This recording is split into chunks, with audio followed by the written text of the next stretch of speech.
I'd suggest you don't take to... You're not a mank, are you, lad? Hey? Mank Union, you could call yourself if you're from Manchester, lad. Living the dream, fishing UK. 50 cents. Morning from L13, you're in fine fettle today. You just get out there. Chat and major, lad. That coffee's battered your brain, mate. Sat there drinking coffee like it's champagne, aren't you? You tell me. Salfordians are in the house. Yeah, but even you kids from Salford don't class yourself as Mancunians, do you, mate? Salfordians, la. So, you forgot. London, me, just seeing if you do that. Yeah, there's nothing wrong with lads from Manchester, mate. Done most of me jail with them, lad.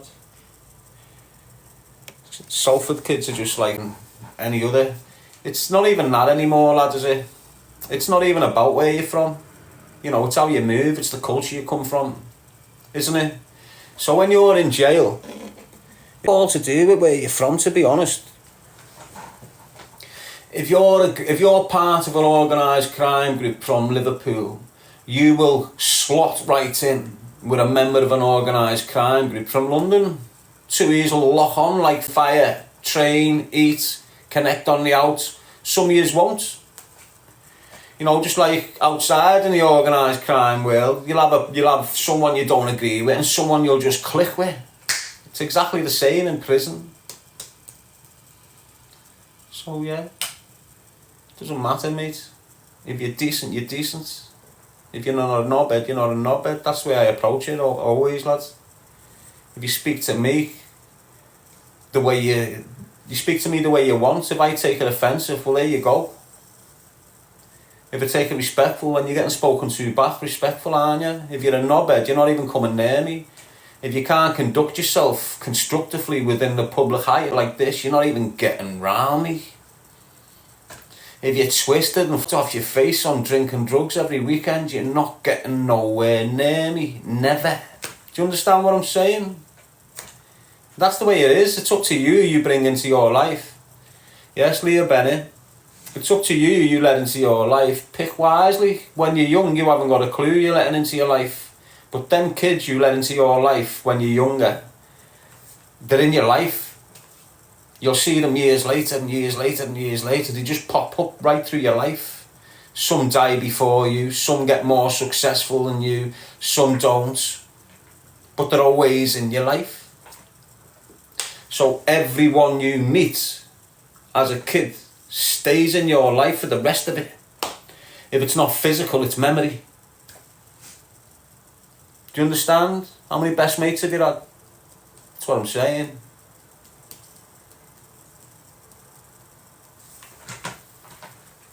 So be very careful as a young lad or a young girl who you let in your life, because trust me, it's them people that damage you. Look at me. I had some kid in my life, he set me up to be killed. No one believes it for some mad reason. You've got a pure up junkie. I didn't know he was like this. Well, I should have known, because I was in jail for 12 years. And 12 years on drugs destroys a person's everything. Do you understand? So, the kid who set me up in 2000, I'll tell you his name. His name is Antony Ferris. You know, he got me to the spot to be murked. And I'm not lying, and it's not paranoia, and it's not exaggeration. That's what happened. He got me to the destination to be killed. Now, before I went to jail, he was my chopper. Earning 15 ton a month, sometimes. Happy days for him. He's one of my brother's best mates. Billy's best mate's always with him, off his face on coke.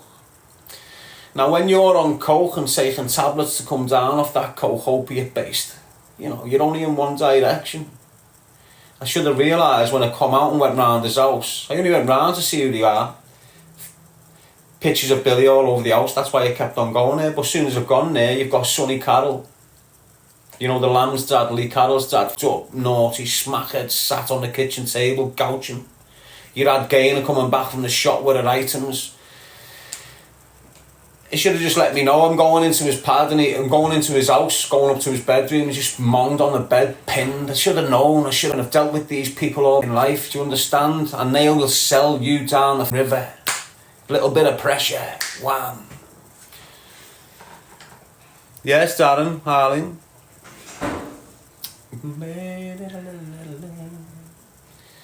So they just got me to the spot, wigged me. Now I'm fresh out of jail, and because I grew up with this kid, because he was around me before I got out, I thought he's sweet, I can trust him. You know, that 12 years completely, I don't know what happened to him, but he was a junkie when I got out. Do you understand? And we all know what junkies are like, don't we? And you know, he was like, how old's he, you know? He must be 50 or something now, him. Or 48, 49, around that mark. But if you've been taking cocaine since the age of 21, you end up in a mess at 41. There's no stopping you. You just can't be stopped. You look at anyone that started sniffing that drug at the age of teenage years, they're finished off it. They spend 20 years taking it, and then 20 years recovering from it, and then die. Trust me, lad. And they don't really recover from it. Do you understand? They substitute it. I don't know anyone that's in total clean recovery. Every one of them have substituted it for opiate-based medication. All of them. You've got people on there chatting, I'm in recovery and I've been sober. No, you haven't. You've been on legitimate drugs for the last 2 years. You're not clean. Stop chatting your shite. Doesn't matter what the substance is. It doesn't mean you're sober and clean. You've just removed that substance and replaced it with this. You're still running around like an addict every day. It's more controlled. You know, you can wash yourself, clean yourself, save up a little bit better. But you've still got that sloppy, slow addiction. When you're on the fast addiction, your money's going. The shit you're getting off the feds, the shit you're getting off the system, that's the slowy stuff. And it lasts for hours, it can carry for your hours, so you haven't got to spend every hour. Do you understand? You're getting off them, you have a hit and you're monged for 6 hours.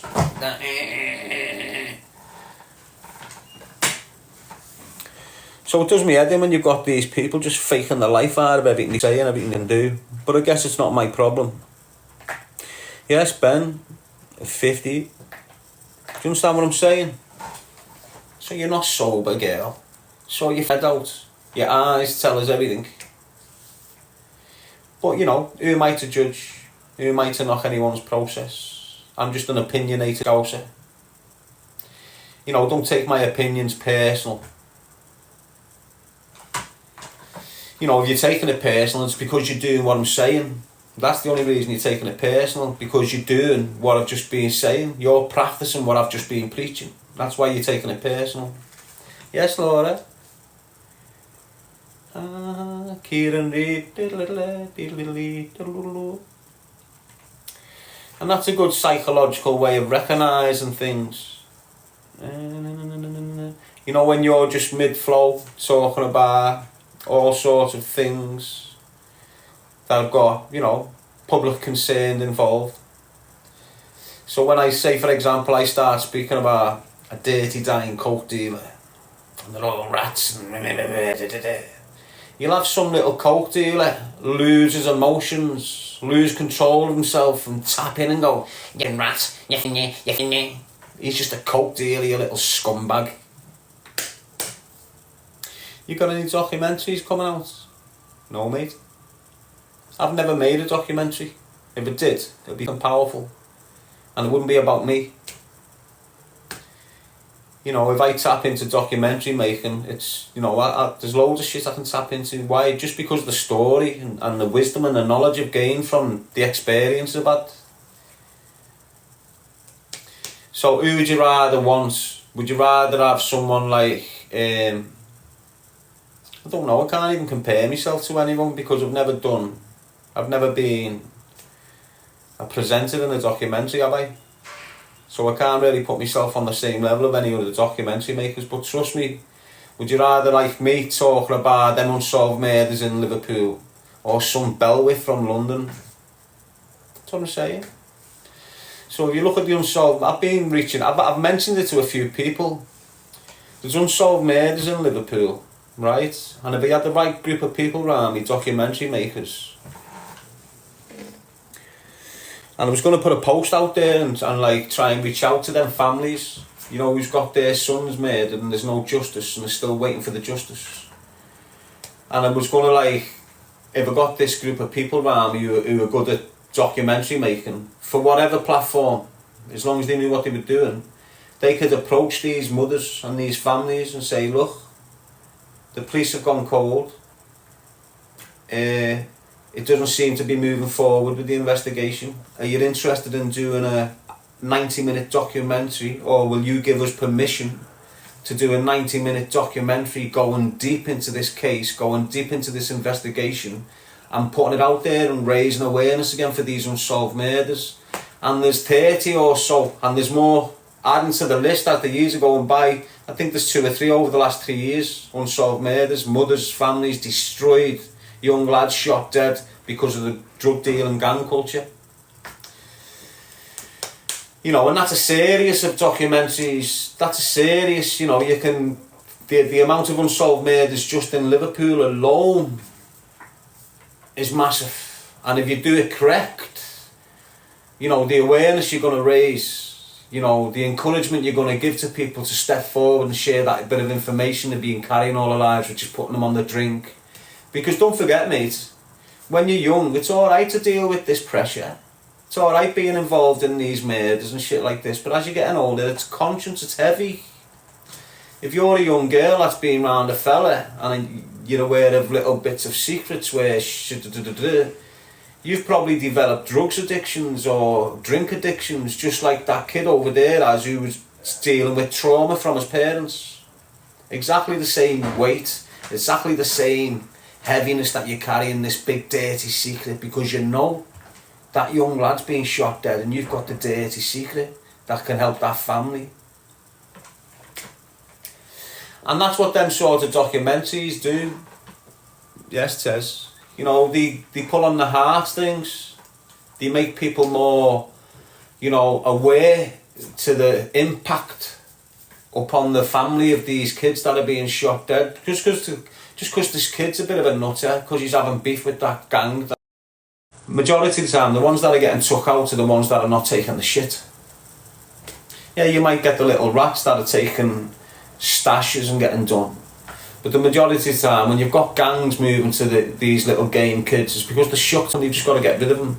Like they tried to do with me. But these lads, all their families, you know, they work, nurses, dads caretakers of schools and all this mad shit, you know, proper working class people, bread and butter of the city. So there's loads of little things I can tap into, but I'm on this British thing. You know, I don't think there's a powerful speaker representing the masses in Britain right now. I'm seeing everyone getting up there and trying to, you know, galvanise the troops, if you like, but they're all speaking like an idiots. And that's me just being honest and straight up with you. They haven't got the stage presence, they haven't got the articulate know-how how to produce powerful words and keep everyone elevated, if you like. That's what I'm saying. There's no powerful speakers on them stage. And when they are powerful speakers, they're powerful about a discriminative narrative. It's not unity. Do you understand what I'm saying? They're screaming unity for Christians, but my unity considers all religions. And that's more powerful when you're delivering that to the masses. The fact that you're not discriminating anywhere against anyone as a British individual. It's more powerful. Kieran, read it. With Bang If You Made One, there's a new movie coming out about the streets of Liverpool.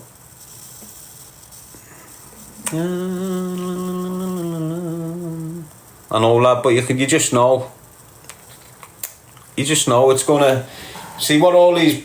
Ignore them little elements that are doing their little ones. You need a proper squad with you doing them. But what you'll notice with the likes of Netflix and all these big documentary makers is they're copying people's stories but putting their own spin on it, so it can't be identified as that person's story, but it's still just as powerful with different characters. Does that make sense? Sophia's in. CJ Khan will be good. Wild news. It makes you want to watch it. Yeah, just because it's Liverpool, innit? If you're a Scouse, you're going to watch it. Global Productions. Can I ask you a question? If I see it, mate, it'll get answered. If I don't, it's just one of them things, lad. There's loads of people commenting. How are you just not?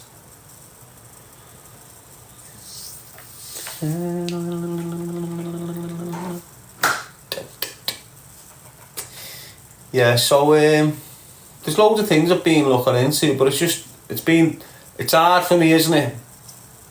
It's hard for me to network like normal people on YouTube or whatever do. It's hard for me to reach out and, you know, get shit done because of shit like this. You know, because of these threats of life warnings that I'm getting on a regular basis. Me, like, the few lads I have round me, I don't only have one lad round me. One lad. And I've even told him now, you can come to mine, mate, but I'm not walking nowhere with you. Nowhere. That I don't want no one else. Because initially, when the rat that set me up on the 18th of March, initially, my head was battered over him.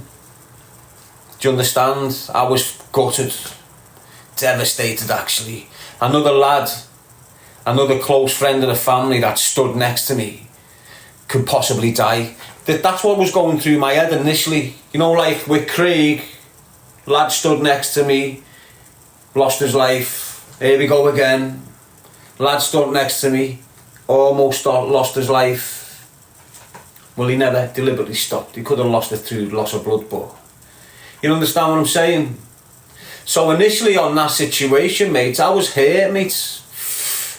Bad, just thinking, wow, it ripped all the shit from Craig's murder that had been buried.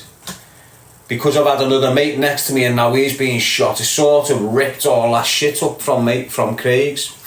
Sent me scatty, wow. I think that's what kicked in the PTSD. From then. I just went scatty from then on.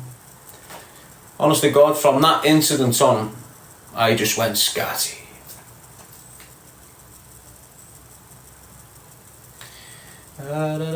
You've never really got over Craig. You can't, mate.